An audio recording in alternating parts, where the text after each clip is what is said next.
This is the video review for Generation 1 Soundwave.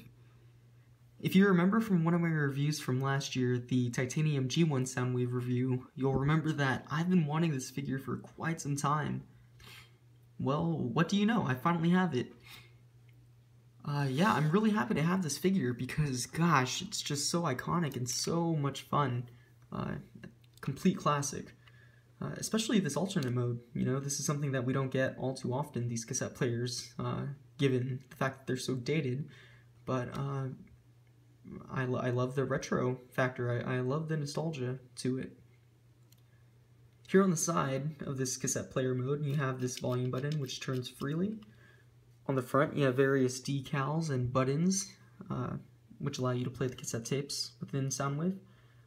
On the top, you have this molded-in headphone jack, and this eject button right here, which when you push, opens up the tape deck, which is pretty fantastic. We'll get to the cassette tape in just a little bit. Also here on the front, you have this rub sign, which when you activate with heat, will reveal that Soundwave is indeed a Decepticon. Here on this side, you have this switch right here, which moves freely as well. On the bottom, there really isn't much there. But on the back, you have this battery compartment right here, which does slide open to reveal batteries, which is really neat. I love that so much. Now you can go ahead and slide that back on with ease. And we will also note that there is a belt clip here so that you can slide this cassette tape, or not cassette tape, this cassette tape player onto your belt and you know, be the raddest kid on your block. Now returning to the front of the figure, we can go ahead and open up this, the cassette deck, revealing one of his cassette tapes.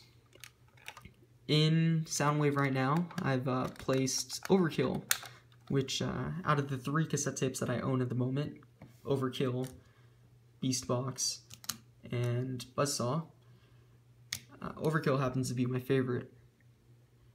As you can see, he has gray featured throughout the figure, along with this blue, turquoise-ish blue. You have decals here on the front, which are faded on mine because this is an older figure. You do have these details here around these areas, further conveying the idea that this is a cassette tape. On the back, you do have a rub symbol, which doesn't happen to work all that well on my figure. Now, to transform Overkill, you will begin by flipping forward his feet, flipping his tail down, flipping his arms forward right there,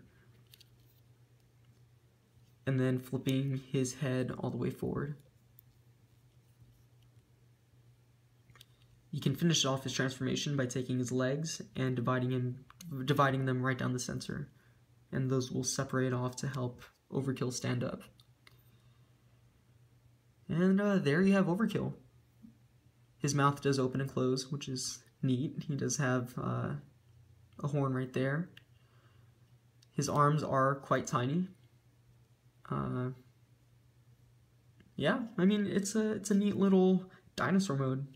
I thoroughly enjoy it. I mean, to own a cassette tape that turns into a dinosaur, that's pretty badass. Now, moving on to Beastbox. Here we have Beastbox. He is a cassette tape that primarily features purple and orange, with a little bit of gray. Instead of those detailed grooves that you get on Buzzsaw and Overkill, rather on Beastbox, you have these black circles that are painted on. On the back, you don't have all that much. You have a Decepticon symbol, and I can only assume that there was also one right there, but given the fact that I have an older figure, that sticker is worn out. To transform Beastbox, you'll begin by flipping down his arms right here, extending the arms, and flipping out the hand right there. You'll do the same on the other side, just like that. You can flip his head upward, just like that. Now, also note the joints on my beast box are considerably loose, so some things may fall in and out of place. You can go ahead and fold back these panels back here and flip forward that nub to form his legs and feet. And there you have Beastbox in his gorilla mode, which really I think is also badass. I purchased the cassette tape, well, when I purchased Soundwave he came with Buzzsaw, but I purchased Beastbox and Overkill specifically because I liked their alternate modes.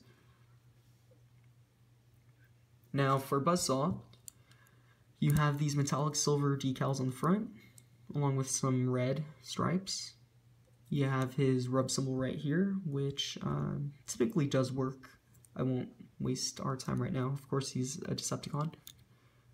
On the back, or the top of the cassette tape, I suppose, when going into robot mode or bird mode, you have these gold decals, which feature a lot of color and gold paint here in the center, along with the Decepticon symbol.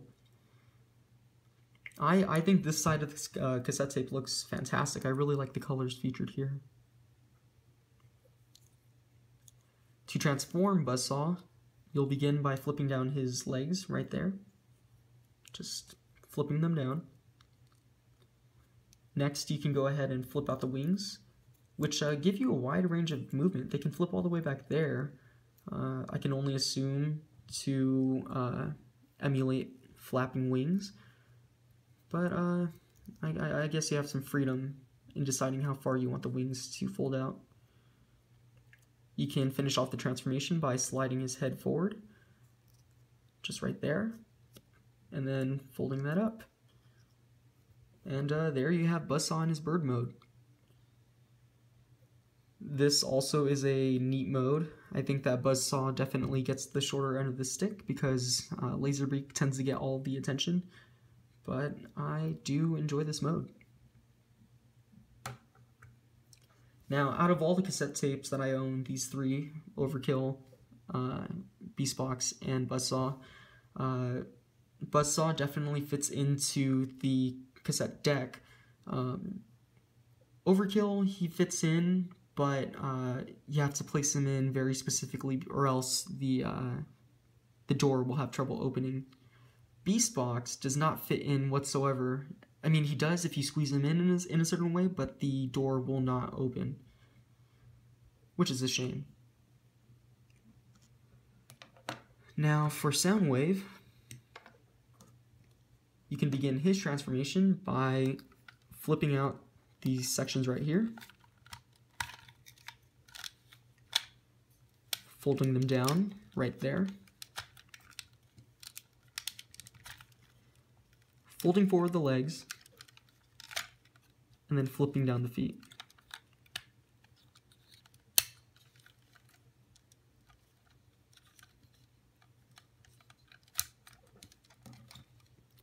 Now let me readjust my tripod real quick.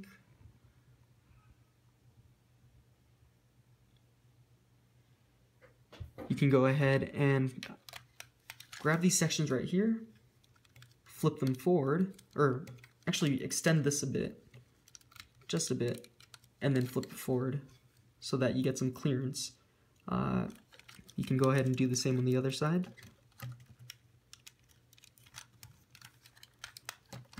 And then you'll take these sliders right here and then push them down, revealing the fists for the figure.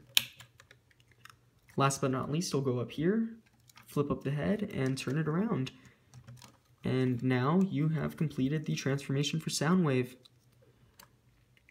Now, the joints on my figure are quite loose because this is an older figure, so to sturdy him up a little bit, I tend to push these into the body more, just so there's less room for them to wiggle around. Again, let me adjust my tripod real quick.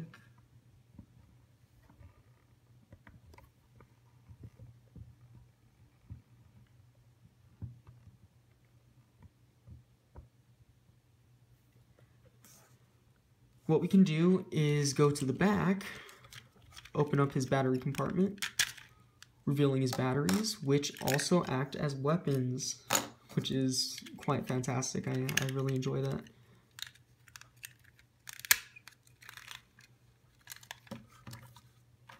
start off, we will take this weapon right here, which does not extend, and we will place that up in the molded earphone jack.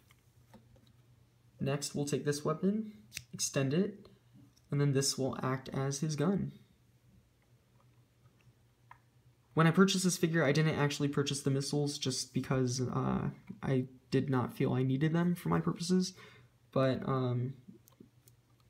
at least this launcher right here does fire missiles.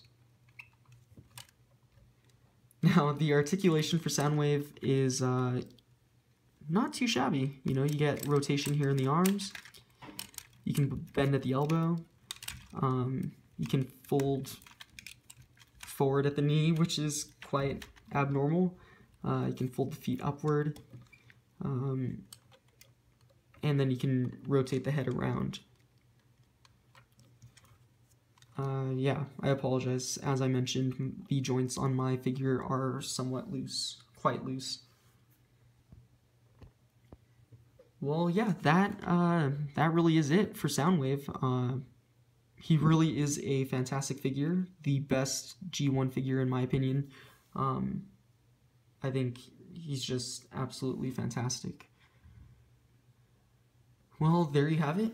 G1 Soundwave, Overkill, Buzzsaw, and Peacebox.